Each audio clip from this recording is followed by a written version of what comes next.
E você está ouvindo o livro Eu Sou Eu, de Moacir Matos. Neste episódio, abrimos o capítulo 10, intitulado A Graça Divina.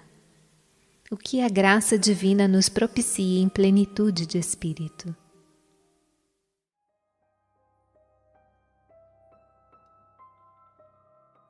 Certa vez, ouvimos de nosso saudoso e querido Hermógenes: a graça existe, mas ela não é de graça.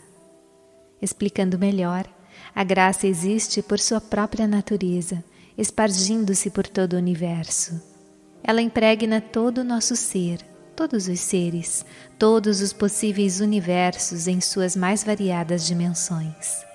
E é o próprio amor inundando-nos em toda a sua plenitude. Estamos assim submersos nessa graça divina, mas não a vivenciamos. E mesmo porque não envidamos esforços para tal, nem buscamos a nossa sintonia com a tal bem-aventurança plena. Sai Baba nos diz: esforço individual e graça divina são interdependentes. Sem esforço, não haverá atribuição de graça. Para conseguir essa graça, você só precisa ter fé e virtude. Bata e as portas da graça se abrirão. Abra a porta. Os raios do sol, esperando lá fora, fluirão em silêncio e inundarão o quarto com luz. Esforça-se para se livrar de todos os seus pensamentos ruins. Abandone todos os seus traços negativos. Cumpra suas obrigações para com seus pais. Preste serviço desinteressado à comunidade. Redima sua vida para obter a graça do Senhor. Essa é a minha bênção para todos.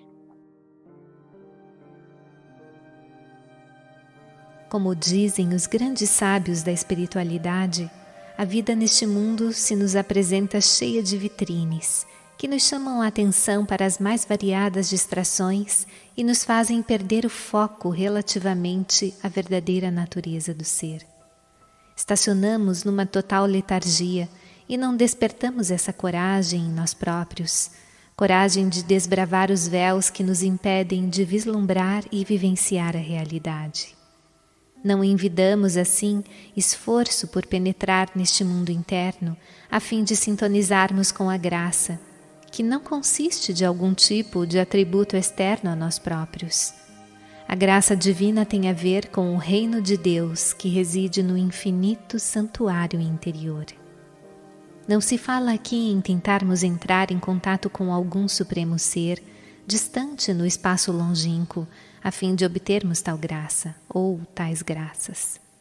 Graça tem a ver com a natureza real do ser que somos, ou que eu sou. Tem a ver com o eu sou manifestado em todos. A graça assim se expressa a partir do íntimo de cada um. Quando buscamos a solução dos variados desafios da vida, normalmente o fazemos buscando tais soluções em seres externos a nós próprios, no espaço distante ou em outras dimensões. Esquecemo-nos de que as soluções em seu mais alto grau dos eventuais desafios da vida são encontradas quando as buscamos dentro de nós próprios, no Cristo interno, no Krishna interno, no Alá interno, no Buda interno, no Jeová interno, no tudo interno ou nada interno. Recordando o grande físico Einstein: fique longe de pessoas negativas. Elas têm um problema para cada solução. E não temos que nos preocupar ansiosos por encontrar respostas no ser infinito que somos. Simplesmente percebendo os desafios que se nos apresentam, entregamo-los a essa consciência interna que tudo sabe, tudo prevê, tudo soluciona. e na melhor harmonia satisfazendo a todos os envolvidos em tais desafios. E isto é uma realidade sem nenhuma dúvida. Quando o ser externo, a personalidade, o ego, entrega todos os desafios da vida ao ser real que somos, imanente e permanente, tudo, sem exceção de uma forma natural, se harmoniza e se satisfaz. E como as soluções ideais são soluções harmoniosas e que satisfazem a todos os envolvidos, de uma forma harmoniosa devemos estar, portanto, em harmonia conosco mesmos, a fim de entrarmos em sintonia com tais soluções harmoniosas. Portanto, para encontrarmos soluções harmoniosas, temos que estar em harmonia conosco mesmos. Podemos até imaginar que estarmos em harmonia conosco mesmos equivale, num certo sentido, à vivência do estado de oração que nos leva à sintonia com as divinas leis. Vertendo o olhar com mais atenção sobre o assunto, podemos fazer algumas reflexões a respeito da prece, da oração. Inicialmente, podemos observar a relação prece versus meditação. Aqui nos referindo à meditação segundo um conceito oriental. Na prece, por exemplo, tem-se Deus como segunda pessoa, um ser sempre distante e muitas vezes bem distante, num céu longínquo no infinito, e distinto daquele que ora, que pede, que suplica. Na meditação, tanto aquele que ora quanto aquele a quem se ora, Deus, ambos constituem a primeira pessoa, sendo eu e Deus uma única pessoa, um único ser.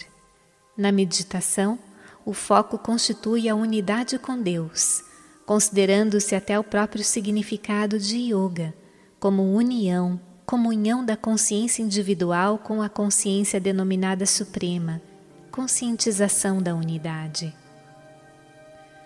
E cabe aqui uma observação sobre um aspecto interessante.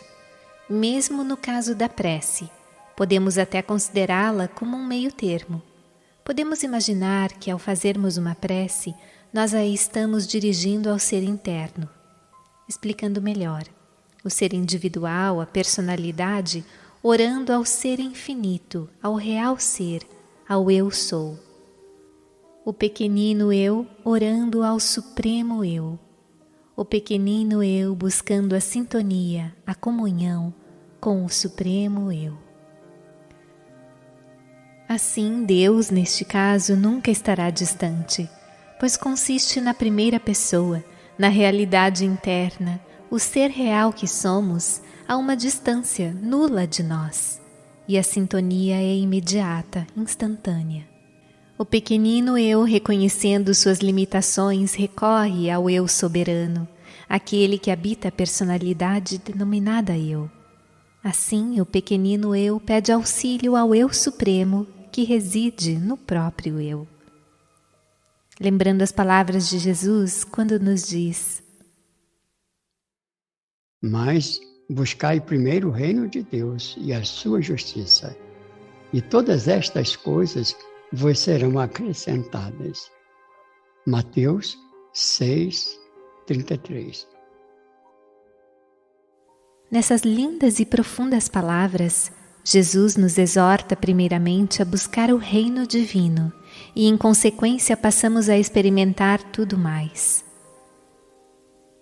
Quando entramos em sintonia com o reino e com a lei divina, Sanatana Dharma, a lei eterna, a religião eterna, entramos em harmonia com o próprio Deus, a realidade plena, com a própria graça, e naturalmente nos sintonizamos com tudo que esteja em ressonância com nosso estado de ser, com a fonte real de tudo que necessitamos. E repetindo a linda frase de Mahatma Gandhi: há no mundo o suficiente para as necessidades do homem, mas não para a sua ganância.